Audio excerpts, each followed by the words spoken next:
Saya akan memaparkan terkait pengertian pendekatan regional. Nah, di sini kita bisa lihat pengertian pendekatan regional. Pendekatan regional itu sebenarnya cara kita untuk mempelajari berbagai hal atau fenomena yang terjadi di suatu wilayah. Kita mulai dulu dari wilayahnya, misalnya kita lihat dulu daerah mana yang mau kita bahas. Baru setelah itu kita jelaskan apa aja yang ada di sana, gimana prosesnya bisa terjadi, kenapa bisa seperti itu, dan apa tujuannya. Jadi intinya pendekatan regional itu berfokus pada tempatnya dulu, baru kita bahas isi dan peristiwa yang ada di dalamnya. Selanjutnya, perbedaan pendekatan regional dan pendekatan topikal. Nah, di sini kita bisa lihat perbedaan antara dua jenis pendekatan dalam geografi, yaitu pendekatan regional dan pendekatan topikal. Aspek yang pertama yaitu titik awal analisis. Kalau pendekatan regional kita mulai dari wilayahnya dulu, jadi fokusnya pada tempatnya di mana. Sedangkan pendekatan topikal kita mulai dari temanya dulu, misalnya tentang pertanian, cuaca, atau industri. Yang kedua, fokus utama. Pendekatan regional fokusnya pada hubungan antar unsur di satu wilayah, misalnya antara alam, penduduk, dan kegiatan ekonomi. Kalau topikal, fokusnya pada satu tema tertentu, tapi bisa dilihat di banyak wilayah. Yang ketiga, tujuan. Tujuan pendekatan regional adalah menjelaskan hubungan antar unsur di dalam satu wilayah, biar kita tahu kenapa wilayah itu punya karakter tertentu. Sementara itu, pendekatan topikal tujuannya menjelaskan satu fenomena secara mendalam di banyak tempat. Yang keempat, contoh. Contohnya, pendekatan regional itu seperti meneliti karakter Provinsi Jawa Barat sebagai satu wilayah utuh. Kalau pendekatan topikal, contohnya meneliti sistem pertanian padi di berbagai daerah Indonesia. Temanya sama, tapi wilayahnya berbeda-beda.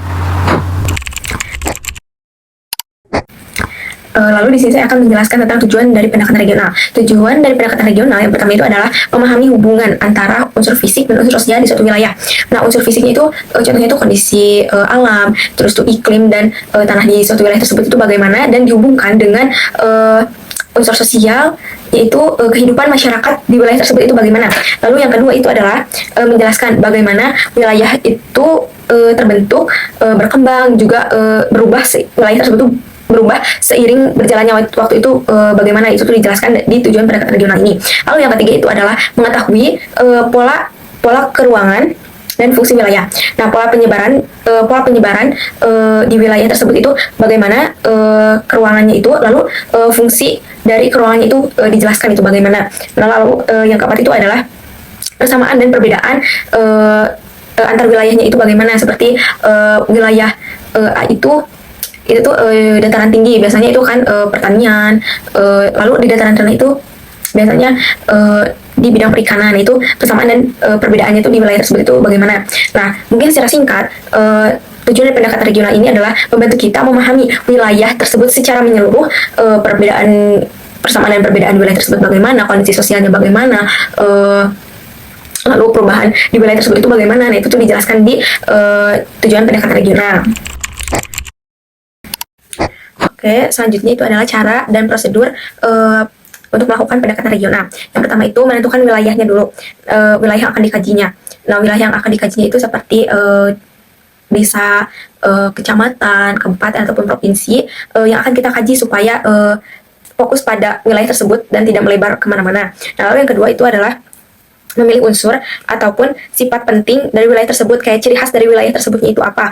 Contohnya itu kayak kondisi ekonominya itu bagaimana, kegiatan penduduknya itu bagaimana, topografinya bagaimana, iklim dan tanah di wilayah tersebut itu bagaimana. Nah, lalu selanjutnya yaitu menganalisis hubungan antar wilayahnya itu, seperti ekonomi dengan kepadatan penduduk, lalu kondisi iklim dengan tanah di wilayah tersebut.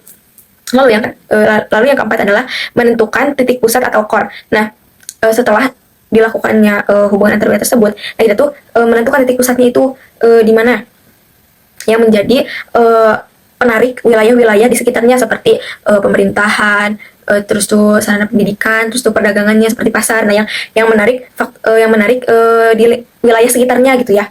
Nah, lalu yang kelima adalah menelaah faktor penunjang, faktor masalahnya itu, penyebabnya itu bagaimana, lalu solusinya itu bagaimana.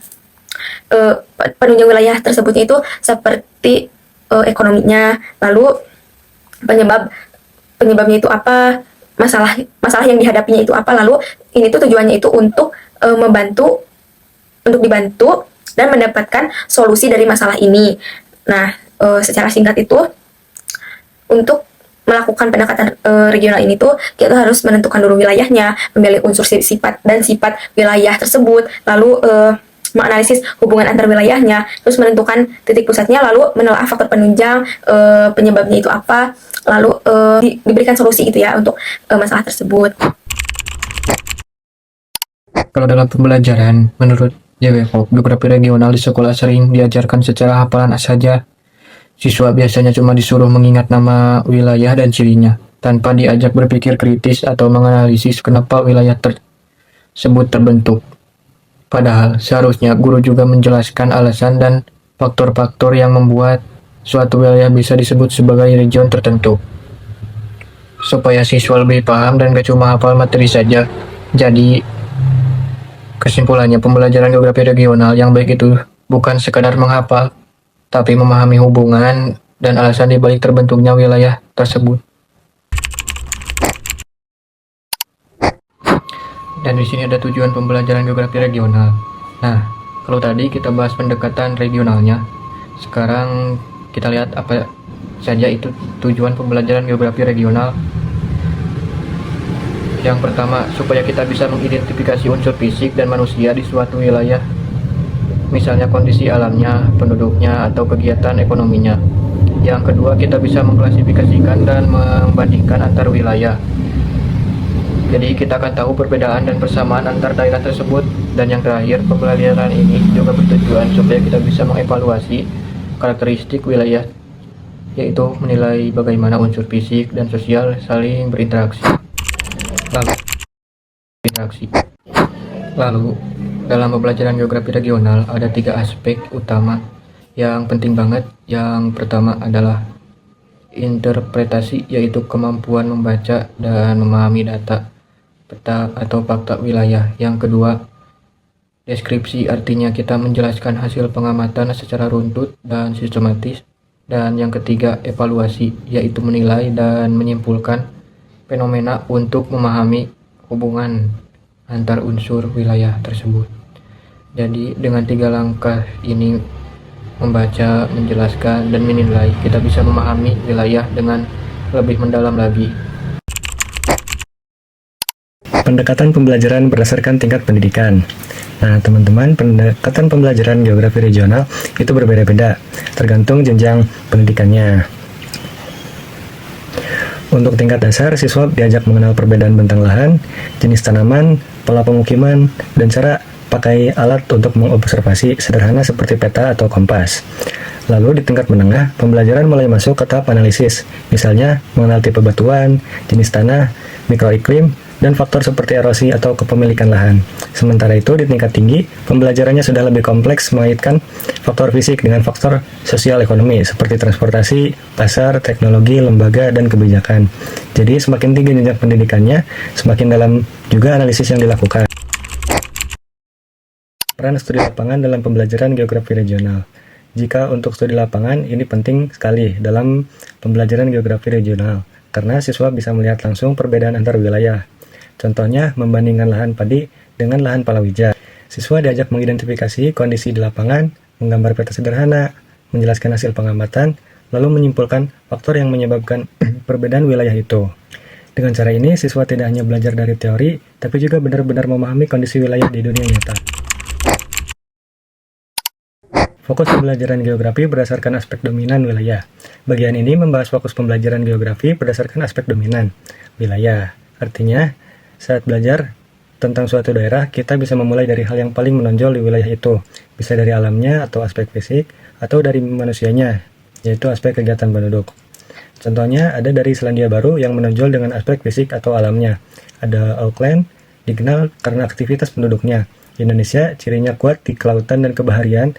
Ada Ruhr di Jerman, wilayah dengan terkenal dengan industrinya. Jadi intinya saat belajar geografi, kita lihat dulu apa yang paling khas di suatu daerah, apakah alamnya, penduduknya, atau kegiatan ekonominya. Nah, selanjutnya, pendekatan dalam mengajarkan geografi regional. Baik, bagian ini menjelaskan berbagai pendekatan dan mengajarkan geografi regional. Artinya, ada beberapa cara atau sudut pandang yang bisa digunakan guru untuk menjelaskan perbedaan wilayah di dunia.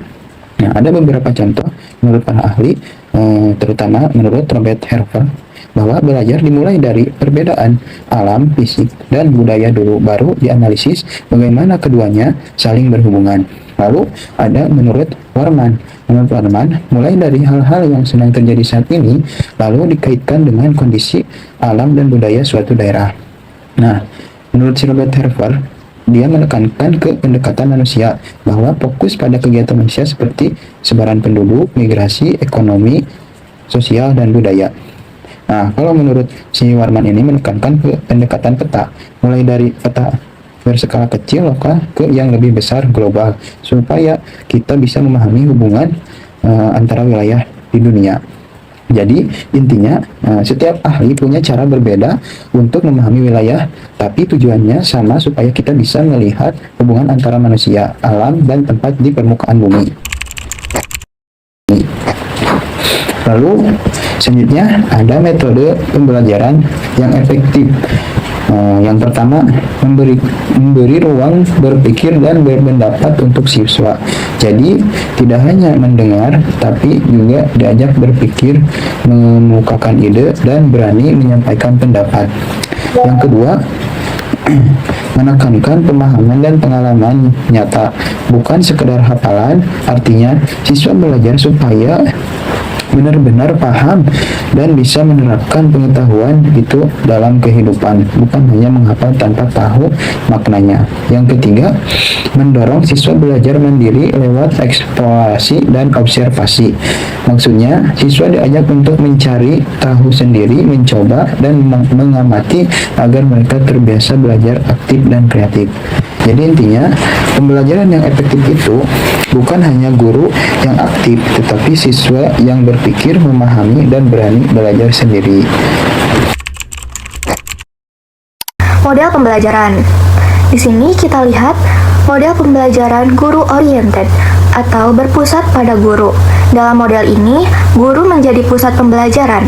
Siswa lebih banyak mendengarkan dan mengikuti arahan guru. Ciri-cirinya, yang pertama, siswa duduk rapi dan tenang, hanya menerima pelajaran. Yang kedua, lebih banyak membaca dan mengingat materi. Yang ketiga, menjawab hanya jika ditanya oleh guru.